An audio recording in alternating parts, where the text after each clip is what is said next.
usiti nisemacho pako sawa nimpea Mungu. Moyoni mwangu najua ila rafiki huyu wa kweli hakuna yule ambaye atakuja kati yetu. Wakati sina wanipa nitakacho, usiti nisemacho wako sawa waniombea Mungu. Oh, kuna watu na viatu duniani. Oh, kuna watu wasiopenda maendeleo. Oh, ukiwa nacho chawauna ndani kwa ndani, achana nao waepuke haraka sana. Oh, kuna watu na viatu duniani, achana nao waepuke haraka sana. Oh, kuna watu na viatu duniani, achana nao waepuke haraka sana. Thank you.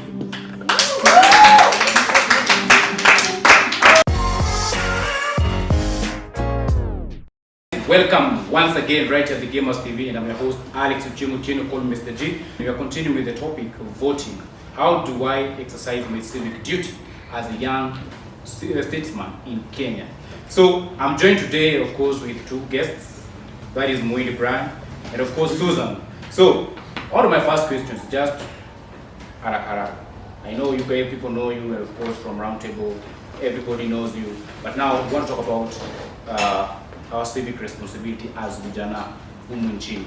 So what kind of Kenya would you like to see? Maybe say in 5 years or 10 years. Let me start with Susan. Thanks for having me. I'd like to see a more focused Kenya, especially when it comes to our politicians, because my civic duty is to vote, and once I vote them in, whoever I choose as the person I feel has represented his agenda well, he or she disappoints, and that just boils down to what's the point of me voting. So a focused Kenya, a Kenya where I will have the urge, the will, the zeal to go and vote and know that things will change. Right. What about you, Brian? I think it's the same line of thought that I have with Susan, whereby we see a Kenya that to all the politicians are going to be voting for out here. I think it's to the interest of every Kenyan to bear in mind that you as a politician, you carry the ambitions and hopes of 50 plus 1 million other Kenyans out here. So whenever you're sitting on that high table and that top seat in the country, you should be able to create an environment whereby each and every person is thriving. You as a politician, you should be having that hope of audacity to create the Kenya you and self-envision. Your manifesto should come to life. And for me personally, the trickle-down effect is that I think I want a Kenya whereby the politicians we put in place, and there's a child in Turkana who cannot school and even read, that politician should be more concerned as if that is his own child. You see, I think that's the kind of Kenya that I want. I want a Kenya whereby somebody in interior Kisii cannot afford rent, cannot afford money for healthcare. I want a politician who will take that as a personal problem, and rather than a problem to, what do you call this? Like, it should shoulder that responsibility for that common mwananchi. And I think, lastly, I think this goes to all across all politicians. We want a Kenya whereby our taxes are not wasted. We should not take those taxes and try to fix them, all of them, into your own personal accounts. Make that money work for the mwananchi. I think that's the Kenya that we all want, and that's the Kenya that we are lacking currently. Okay, so that's all. Right, so based on the opinion, the common opinion that you both want to see a Kenya that has grown. Now, if you were to be given an opportunity to migrate from Kenya, do you think twice about it at the moment? At the moment, let's narrow it down to sijivuni kwa Mkenya. Hawajivuni kwa Mkenya. Sijivuni kwa Mkenya. So when did you stop using this statement, this slogan, najivunia kwa Mkenya, Muindi? When did you stop using it? I think we stopped using it when the politicians now started taking things to be personal. I think they come here and campaign, give us promises, and then when the day to deliver comes, you'll find like in their whole manifesto 1 to 100, they've only achieved 1 and 2, and then they're trying to make it such a big deal that they've achieved so much for us. You'll find like so much of what they promise is untouched. They don't care. But when exactly? When exactly? Because I remember this slogan, we used it during Muindi's regime. So when did you stop using Najibune campaign? Facts to figures, you'll find like Kibaki, when he left office, I think the economy was much more stable. We had a debt burden of I think 2 or 3 trillion shillings. Up until when now the Jubilee government took office, we find like it's skyrocketing to I think 9 trillion, almost 10. We owe so much debt to individual countries like China and the IMF. And I think that's the idea that you have to pay a debt to China and my child has to pay a debt to China and is not yet born. I think we are tired. And if you reach a point whereby if the poor have nothing to eat, they will eat the rich. Wakenya tachoka, and I think we'll start seeing the uproar. Like now, lower food prices, do not low in Kenya, do not do such. I think that is the point we are heading to right now. All right, so let's just don't go into politics in that direction. But now, history has it that when we first got independence, Kenyan economy was at the same stage now as Singapore, right? But up to now, Singapore has grown triples, multiples, more than our economy. So when did we get it wrong as a country, Susan? When the politicians started taking us for granted, when they started putting their needs first, because with the intention as a leader, your intention is to build. I noticed putting our needs, wananchi's needs first. So the moment you decide my stomach, I'll fill my stomach first, then the rest of you, that's when the things started hitting us. So Muindi, before you answer the same question, when you talk about before the politicians started taking us for granted, are we also not being taking part in trying to fuel and add the fact that we are portraying this picture at sisi kama vijana wa Kenya tunahitaji msaada. So you go there, the politician comes and gives you 50 bob, then anakununulia maybe say kombe, you go do all that. Are you referring to serikali's idea? Yeah, no, something like that. So I don't you think that we still kama vijana we are at the forefront to fuel that? Question, Alex. How many jobs have you applied for? Mingi sana. How many have you got? But now you see, how many yes, jobs in me apply. None of them is in any government organization. I was going to this. Yes. You'll apply for a job, and you'll apply for another one and another one.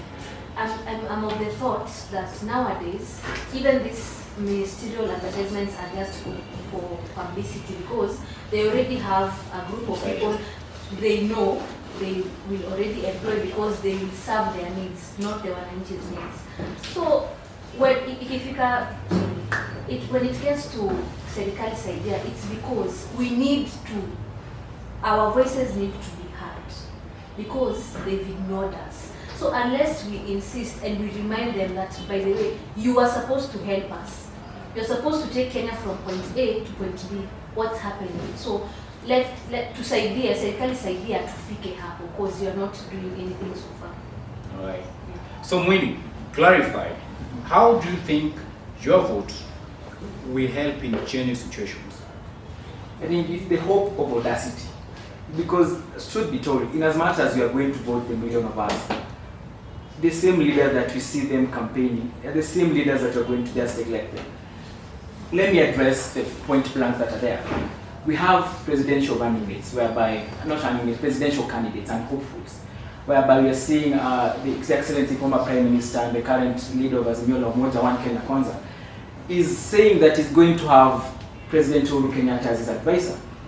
And President Uhuru Kenyatta, as Kenyans do portray, he has delivered so much when it comes to infrastructure. But when it comes to the matters of economy, I think the country is suffering. Do not feel the weight of the shilling in his pocket. And then that is the kind of, when Raila assumes office, supposed to say he wins, we find that the same Kenyatta had the same economical struggles, it's the same one that is going to advise you. So you see the troubles are still going to continue. And then the other side, we have the Deputy President William Ruto, who has been in the government for this time, for the last 10 years. But you see, it's a fallout. You see, it's as if he's running a different country. It's as if he lives in a different country. You see, he does not want to associate himself with the president, or more so if they do associating, you'll find like it's panoramic, it's diverse. Huyu anasema A, huyu anasema B, and they are sitting in the same executive. You see now, if that is the kind of political scenario that you are going to have, and the same leaders are going just to put in place, I think it's the hope of audacity that is going to like make me have the patience, like one day Ruto will change, one day Raila will change, and then they just have to put the priority of the monarchy first and end the corruption. And then that is how my vote may want to change. But unless miracles happen, people are going to go to the ballot, they're going to cast the votes. But 2023 will come, 2024 will come, and chances are you may be worse than you are. So without considering any principal candidate that wa arena saizi, maybe to Uzimio, UDA or whatever, who would you vote for right now? I'll vote for a leader that is going to ensure the loaf of bread comes. No, like I'm saying, like if you had to vote right now, today, who would you vote for? Trust me, you. My vote is my secret, yes, but I think I can just lay out a principle to shed light of the kind of leader that I'm going to vote for. The kind of leader that I'm going to vote for is the one that has the interests of Kenyans at heart. The kind of leader that is going to bring that loaf of bread from 55 shillings all the way down to 40 as they were. When I was growing up, milk that is being sold nowadays at I think 25 shillings used to go for around 10 shillings. It went to 15, 2020, but you see, it was at a point whereby everybody could afford it. You got me a 5 note. Na kulikuwa na bamba 5. But nowadays, out of credit ya 5 bob, you can't even say hello. It's imeisha. And we're heading to tough times, should be told. Yes, to connect expressway, but nitakula barabara.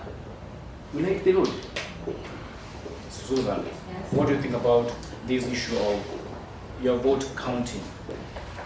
Because first of all, yeah, there's a vote count. But I want you to also talk to. You see, mostly madem who are like wamejitoa sana kwa siasa. Like the belief is mostly women wako zile za mbona nipige kura. You see, like most of them. So talk to them. Tell them why it's important for them to vote. First of all, you get this notion because, excuse my Kikuyu, but quote unquote, these are the same women who you say weren't interested in voting, who used to say before Uhuru came in, kumera tamuwagasha. These are the same people who are extending this narrative that if we don't participate, who will? So to correct you, I don't think women have given up on voting. And there's the difference between women, girls, right? Of voting age, of course. Thank you. Yes. So, Yes. Let me ask you. Take a typical scenario. Msichana mwenye ako campus saizi. Achana wale wenye wako vocal like about affair and stuff like that. Someone who's just in campus. The only thing she knows is anamka in a class, kuja, go party. Do you think this is someone who takes keen interest in following voting procedures in the country? Voting is an individual responsibility. And if you don't take the initiative to vote, then I don't think anyone will come to you with a megaphone and teach you on your civil rights. So my take on that is it's an individual responsibility. I'm not speaking for anyone. All right, so guys, I believe that we are currently in an electioneering period where campaigns are all over in the country beginning to heat up. And so we'll have continuous episodes of this same topic of trying to do voter awareness education amongst our youth. Because they say, if you don't vote, who will help us? If you don't vote, where will you get jobs? So I want you guys to take 30 seconds each to just tell someone something about the voting thing. Then we can end up there, then wait for another episode. I think, so to say, tumetumiwa vibaya for so long. Hawa politicians wanakuja kurun campaigns, alafu wanakupatia so 2, so 5, and then unavotia pale, and then pale ukishaingia unapata anakuruka. ile pesa ulikuwa unaniambia hapa ati utakuja kupatia kazi mheshimiwa, utatufanyia nini? Hakuna. But trust me, he gave you his 50 shillings. He gave you his 100. And now ayuko. You get? And that is the kind of situation that keeps on playing before our eyes. Tunaambiwa tusikii. But just take this step and visualize that the Kenya you want to see is the Kenya that you're going to achieve. And nobody is going to achieve that Kenya for you. Ni mimi na wewe. And then ile siku utanipatia 50 bob nikataa nikwambia hapana, wewe siwe tunataka ushikanie hii kiti. I think that is the kind that tutaamua sasa we are shipping out bad leaders and bringing in people that do matter. I think we are bright enough, the 50 million and one of us, we are bright enough to know that this one is this one. Now this one cannot. This one may be. You see? And then we know who can deliver for us. But we end up choosing wrongly and then come back to start crying that, oh, mara sio serikali imetuharibia nini.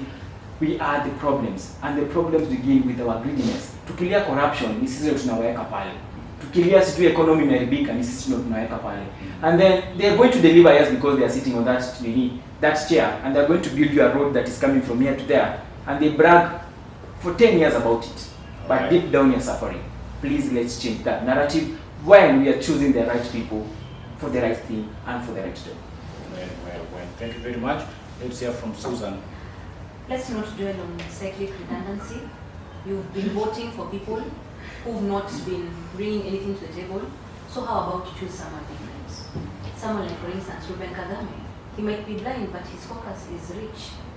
And he might be the person. I'm not flagging him. I'm just saying, choose someone different. Don't go for the cliche people who will lie to you, give you obvious lies that you will eat up.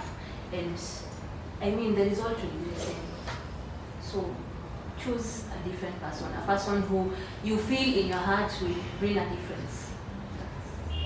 All right, so that's all they had to say for today. So guys, thank you very much for coming, of course, for this show. We're going to continue with the same topic. But now, just to react on what Muindi said, right now, we have to take action. And as Susan says, choose someone who is different. You can't keep on doing the same thing and expect different results. So if you want to see results, change a little bit, then it should come. So the guys, this is Gamers TV. Ensure that you continue commenting down there. Let us know what you think about this conversation. I was your host, Mr. G. Stay loud.